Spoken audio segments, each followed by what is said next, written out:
Emilia sat in her usual spot at the corner of the central square, where she sold wildflowers every day.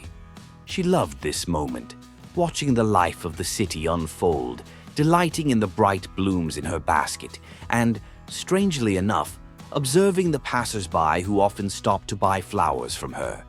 She believed her small business brought joy to people and might one day open new horizons for her. But that day, everything went wrong. Because of the intense heat, the street was quieter than usual, and as always, she sat in the shade of a tree. Suddenly, her attention was drawn by the roaring sounds of engines. Several bikers, wearing leather jackets and dark sunglasses, pulled up beside her. Without showing any emotion, they stopped right in front of her, stretching their motorcycles across the street. "You're selling your flowers here on our turf," said one of them loudly, a tall man with a menacing look. "That means you have to pay for protection." Emilia froze. She never expected her little trade to become the target of such threats. She tried to remain calm, but her heart pounded in her chest. Emilia stood in front of her flowers as if they were her last stronghold, defending what she had built and what meant so much to her. The biker's words still echoed in her mind, stabbing at her thoughts like thorns. Protection, territory, money. How could she give them money? She didn't have any. She didn't even know how much they'd ask if she agreed. But their eyes, those eyes full of threat and greed, made her feel they wouldn't stop there.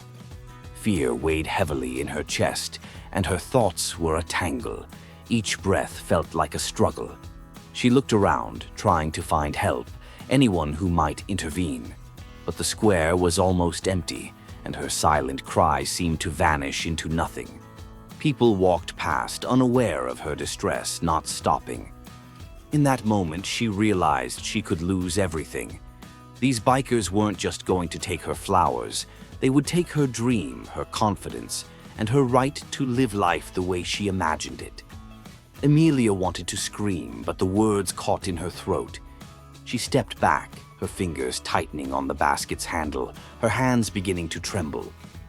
"You do understand that you'll have to pay," said one of the bikers who had been silent until then, merely observing her reaction. He was taller than the others, with a thick beard and leather gloves. His voice held no hint of jest, only cold certainty. Emilia closed her eyes, trying to gather the strength to respond, but as soon as she opened them, she was faced once again with their stares. Her breathing quickened, and the world around her became increasingly dim and unsettling. These people, they were not just a threat, they were the reality she had come face to face with. "Why don't you understand?" The biker spoke again, stepping closer. "We'll help you if you pay, but if not, your flowers will just disappear, and you won't be here anymore. You can't just exist on our turf." Emilia couldn't hold back her tears. Fear crawled into her soul, leaving her with no chance to resist. She stood there, not knowing what to do. For some, it might have been easier to yell back, scream, or even run. But she couldn't. She was here because she wanted to make her life better, not because she was destined to become a victim. Her heart beat so hard she thought it might burst from her chest. The bikers kept advancing, and Emilia stood in the center of their circle, not knowing where to run or what to do. One of them suddenly reached out, grabbing one of the bouquets and, carelessly tearing it apart, began laughing. "What are you going to do?" His laughter was cold and ominous, like a steel knife, ready to cut through anything in its path. Emilia felt her world falling apart. She couldn't believe this was happening to her. She had sold her soul for this little corner in the center of the city, but now she felt like she had lost everything. How can you be strong when others look at you as if you're weak? "Please go away," she whispered, her voice trembling, not from fear but from despair. She wanted to protect her flowers, her work, but what could she do? In their eyes, she saw only anger, greed, and contempt. The silence that followed was like a pause in a movie before the storm. It was agonizing, unbearably long. Emilia felt once again how her mind filled with hopelessness. She couldn't find the strength to resist. Every word she might say seemed weak, inadequate. What if I just close my business? That question echoed in her mind, a question she didn't want to admit. What if I just leave and live on, hiding from these people? But then her gaze lingered on the basket of flowers. It was a symbol of her struggle, her dream. She couldn't just give up like that. She wanted to do something, but what? What could stop these people? In that moment, her heart froze. She almost heard footsteps. It was the sound of someone else's steps. From the far end of the square, where the shadow of the old building stretched, someone appeared who made everything around her freeze. His figure was clear, confident. Jason Statham walked slowly, but with a rhythm that said, "I know exactly what I need to do." All the bikers fell silent. Emilia couldn't even believe this was happening. Her thoughts were fragmented, but the only thing she could comprehend was that he was there. Jason lifted his gaze and looked at the bikers. His eyes were cold, but resolute. He simply stood still, his hands not clenched into fists, but it was clear he was ready for action. "What's going on?" His voice was calm, almost imperceptible, but it sounded as though the entire world had frozen in anticipation of his next words. The bikers began to exchange glances. Some wanted to continue the conversation, while others fell silent, trying to understand how this person had appeared so unexpectedly. But Jason remained calm, like never before. "This is none of your business," finally spoke one of the bikers, the first one who had threatened, taking a step forward. "Get out of here." As the biker stepped forward, Jason stayed where he was. There was no fear or doubt in his eyes, only calm determination. He knew exactly what to do. Instead of answering with words, he became faster. His movement was smooth, yet swift, and in the moment when the biker tried to approach, Jason grabbed his arm, instantly reversing the biker's position. Jason was a martial arts expert, and his movements were as precise as finely tuned clockwork. He didn't waste energy on aggression, but his grip was so strong that the biker didn't even have time to realize what had happened before he was on the ground, his arms pinned. Emilia froze, unable to tear her eyes away from the scene. She watched as Jason effortlessly dealt with each biker, how they, when they tried to move, seemed to slam into walls that were impossible to break through. Everything happened so quickly that she had no time to process what was going on. "Don't move," Jason said to one of the bikers who was trying to get up. "You won't be calling the shots here." Emilia felt her tension begin to ease. She wanted to believe in a miracle, but Jason didn't give her time to be overwhelmed. His actions were calculated, calm, and incredibly decisive. Each biker, no matter how hard they tried to resist, ended up on the ground without managing to take a single step toward victory. Jason wasn't brutal. He was an expert, knowing exactly how to stop an opponent with minimal harm. She watched as the bikers fell one by one, their efforts to resist Jason futile. He didn't strike them. He used their own weight, their own intentions against them. He wasn't loud or aggressive. He was simply confident in his abilities. Each biker who tried to get up felt vulnerable and completely helpless against a force that simply didn't acknowledge them. Emilia understood that her life was changing in that moment. When the last bikers were on the ground and Jason stood over them, he turned to Emilia. His gaze was soft yet sharp at the same time. He hadn't just beaten them. He had shown that strength could be used with responsibility and understanding. "You shouldn't be afraid of people like them," he said, stepping closer. His voice was steady, but there was genuine care in it. "They use your fear against you. You're stronger than you think." Emilia froze, trying to understand what had just happened. She was stunned, but at the same time, she felt an overwhelming sense of gratitude. She couldn't quite believe what had transpired. But now, looking into Jason's eyes, she realized that her life would change. You need to understand that your place in this world depends only on you, Jason continued. No one has the right to tell you what to do. You create your reality, and no one has the power to destroy it. Emilia felt her fear fade away. She realized her dreams weren't shattered, that they were still in her hands. Her flowers, her work. This wasn't just her business, it was part of her inner strength. And now she could look toward the future with confidence. Jason extended his hand, helping her up. Emilia felt her body fill with strength, as if with every moment she was becoming more confident. She took his hand and stood up. "You'll make it," Jason said with a slight smile. "Don't let anyone control your life." Emilia nodded, understanding that there was a chance in her life now, a new chance not just to survive, but to fight for her freedom. She looked at her flowers, still scattered around her, and felt her heart fill with determination. "I won't let them come back here," she said, looking at Jason with confidence. "I'll fight for what matters to me." Jason nodded, smiling faintly. That's the right mindset. He turned and began to walk away, not looking back, as if his mission was complete. Emilia stood and watched him go, feeling her confidence grow with every step he took. She was ready to return to her work, knowing that now she had the inner strength to protect her dreams. When Jason disappeared around the corner, she returned to her flowers, which now seemed not just like flowers, but a symbol of her strength. Emilia proudly lifted the basket and continued her day, knowing that now she was ready to fight for herself. After Jason Statham intervened and freed Emilia from the threat of the bikers, her world began to gradually restore itself. The bikers left and she felt her fear fade away with them. She returned to her usual business, continuing to sell flowers on the street corner, but now something had changed. She became more confident in herself. Every morning she went to work with the feeling that she was no longer alone, that now she had strength that could protect her if needed. However, as the days passed, Emilia couldn't shake the thought that the bikers had left, but the threat might still be nearby.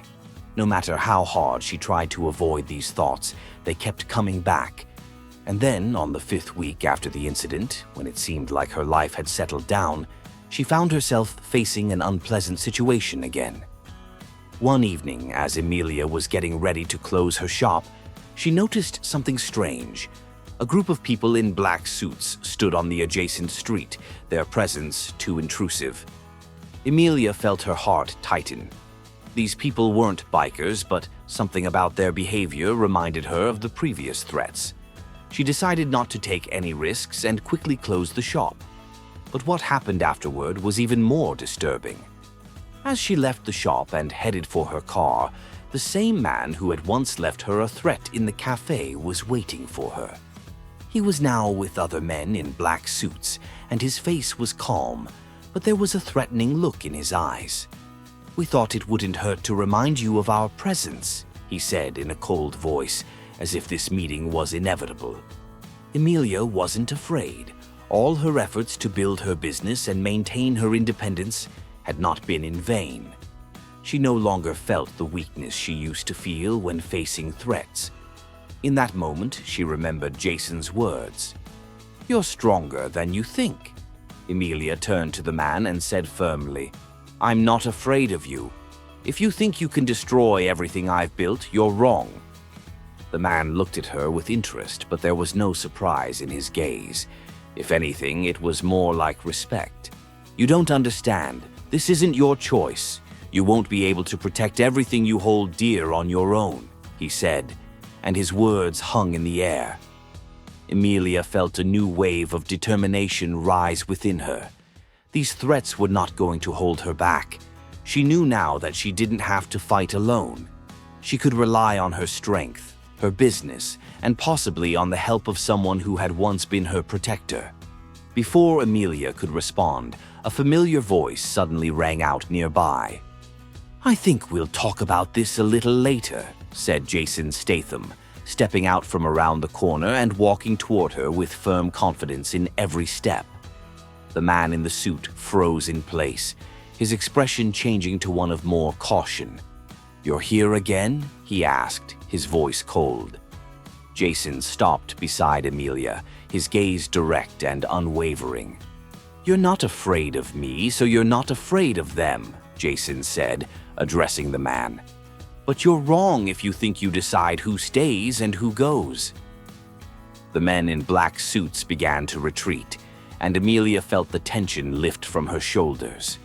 Jason was there, and in that moment she didn't have to fear anything. She was safe even though she knew their fight wasn't over. "I think you should leave," Jason said to the man, not raising his voice, but his words were like a verdict. "This is not your territory and not your business." Amelia looked at Jason, nodding her head in gratitude. He seemed to always be there at the right moment, but she knew that she was no longer the girl who simply waited for help. She had learned to fight for what was hers. When the men in black suits left, Amelia and Jason stayed standing on the street. She felt her chest fill with a deep breath, and the fear began to fade. All she had to do was not give up. But now it was clear to her that she wouldn't be fighting alone. "You're right, I'm stronger than I thought," she said, smiling at Jason. "Thank you for your help, but I promise I won't be afraid anymore." Jason looked at her with a slight respect in his eyes. "You're not weak, Amelia, but sometimes help isn't unnecessary," he said. "If problems arise again, you know where to find me." Amelia nodded, looking him in the eyes. She felt that with every step, she was becoming stronger. She wasn't alone in this world, and perhaps not all of her problems could be solved with strength. But she now knew how important it was not to give up. The following days became a time of not only recovery for Amelia, but also of change. She began actively working on expanding her business and strengthening connections with other entrepreneurs. Amelia felt her confidence growing with each day, and her fight for her business was just beginning. But it wasn't just about business. Amelia understood that she was protecting not only her work, but also her freedom, her independence, and her right to happiness. And despite the new threats, she no longer doubted. Her journey had only just begun. Amelia's life slowly began to recover after Jason's intervention. She continued to work, strengthening her business and building support networks among other entrepreneurs in the area. But her peace was short-lived. The threats she had received from the mysterious man in the black suit had not disappeared. With each passing day, it became more obvious that her adversaries were not going to retreat so easily. One evening, as Amelia was closing the shop, an old man approached her, someone she had never seen before. His face was serene, but his eyes were full of worry. It was as if he knew something important, but wasn't saying it directly. "You're in danger, girl," he said quietly, almost in a whisper. "If you don't do everything right, they might come for you." Amelia froze. The old man looked at her with a single glance, and that moment seemed to last an eternity. "Who are they?" Amelia asked, her voice trembling with nerves, but she tried not to show it. The old man continued to speak just as quietly, but his words were sharper than any threat. "They're watching you. You can't be sure of every step you take. They're behind every move you make, and you need to be ready for anything. They want you to give up, but if you keep going, they won't stop." Amelia felt a cold sweat run down her back. She knew this wasn't just another threat, but a warning. It was a real caution. "What should I do?" she asked, not hiding her confusion. The old man looked at her silently again, then turning, disappeared into the shadows of the night, leaving her with those words in her mind. Amelia was stunned. But instead of giving in to panic, a sense of resolve ignited in her chest. She couldn't be passive anymore. This wasn't just a fight for her shop or her business. It was a fight for her right to be independent, for her future. The next day, Amelia went to Jason. She knew that if anyone could help her figure out how to act, it was him. Despite her independence, she couldn't handle this alone. Amelia knew Jason was an experienced man who had seen a lot in his life. "I have a new enemy," she said when Jason opened the door. "And now I don't know what to do." Jason listened to her attentively, and although his face remained calm, there was an understanding that flashed in his eyes. "You're not alone in this," he said, inviting her in. "And these people who are trying to break you, they know they can't just walk away. You're not weak, and I'm sure you won't back down." Emilia felt her nerves strengthen. Jason, taking his time, made his decision. "We need to work not only with those who threaten, but also with those who support you," he said.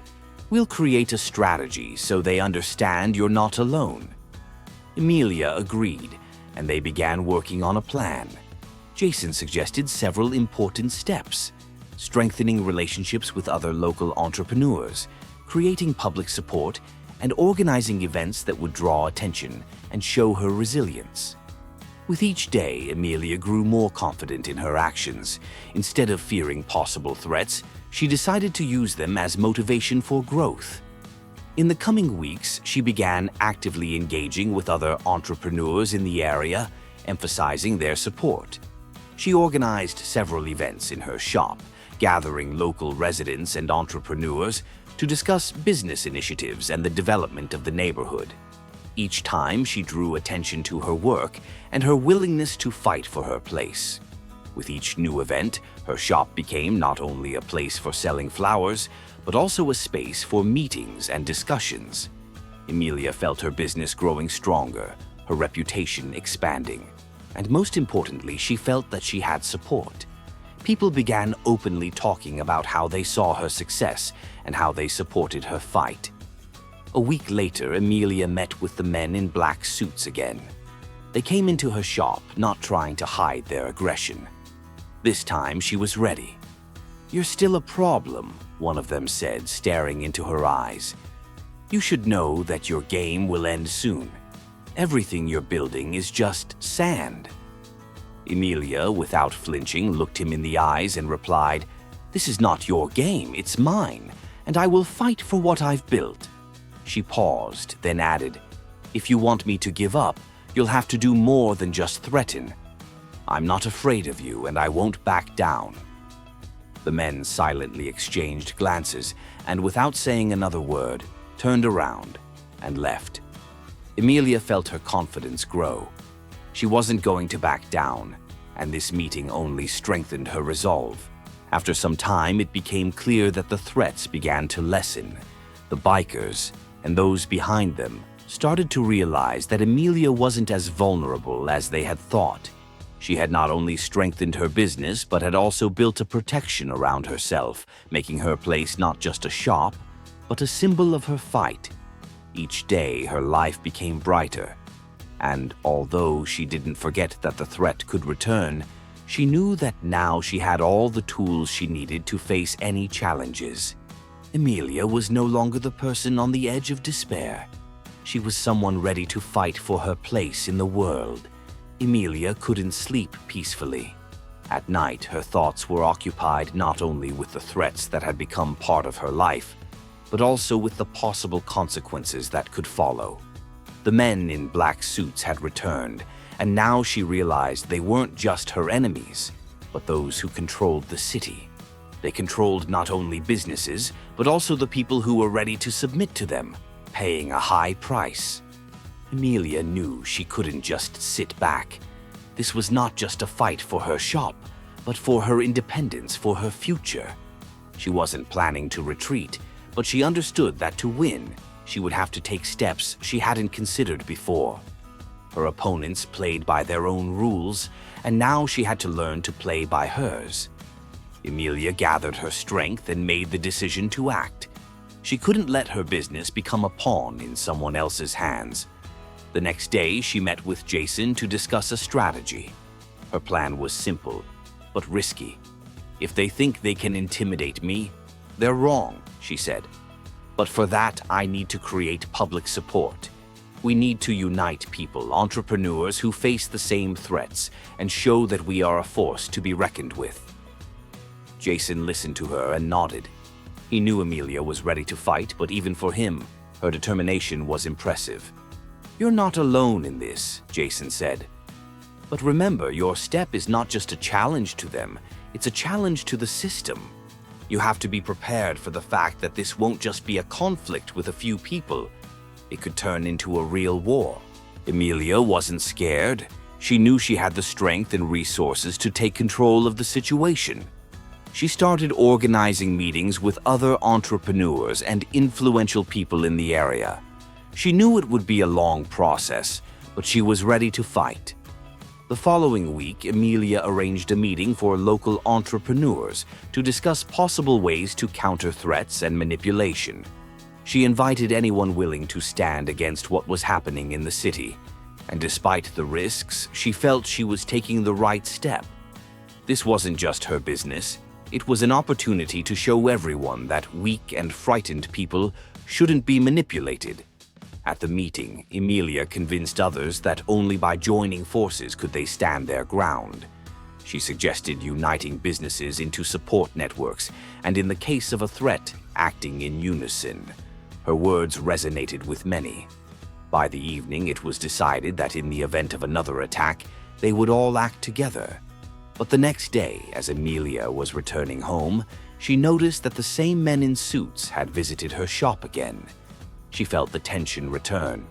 "We told you this isn't your territory," one of them said, approaching her. "You don't understand that you're playing with fire." Emilia didn't flinch. There was a fire of determination in her eyes. "I'm not afraid of you, and I'm not afraid to play with fire," she said confidently. "I'm fighting for my life and for what I've built, and if you think you can intimidate me, you're wrong." He stepped forward, but Emilia took a step back, pulling her phone out of her pocket. "Do you know who's helping me?" she continued, looking up. "I'm not alone, and it seems you don't understand who you're dealing with." The man stopped, his expression changing. He hadn't expected this turn of events. Emilia dialed a few numbers on her phone and put it on speaker. A short phrase played, "We're ready for any development of the situation." A moment later, a voice answered from the other end of the line, one Emilia knew well. It was one of the local police officers who had promised her support when she first reached out for help. The men in suits froze. Emilia felt her words have an effect on them. Their confidence that they could intimidate her started to crack. The police officer's voice on the other end of the line was clear and confident. "We're keeping an eye on your business, Emilia," he said. "If these people try anything, we'll be ready. You're not alone in this." The man in the suit looked at her with concern in his eyes, but said nothing. He turned and left, his footsteps growing quieter and quieter on the street. The next morning, rumors began to spread through the city. The men in suits who had previously harassed Emilia no longer appeared on the street. Emilia felt her breath become freer. She knew this wasn't the end, but just another stage of the fight. But now she didn't feel alone. Her efforts to create public support and strengthen her network of allies were beginning to pay off. With each new step, her confidence in herself grew. She no longer feared dark threats. She was ready to face new challenges because now she knew how to react. Emilia stood on the corner, once again with her basket of flowers, but now not just as a seller. She was a symbol that even in the darkest corners of the city, light could be created. All it took was to never give up. And although the threats could return again, Emilia no longer doubted her victory. She had built her defense, created a network of people ready to support her at any moment. With each passing day, her business became not only more successful, but also a symbol that nothing could break her determination. She continued on her path, never forgetting the lesson Jason had taught her. She no longer allowed anyone to manipulate her life. Instead, she kept bringing joy to people with her flowers, staying true to herself and her dream.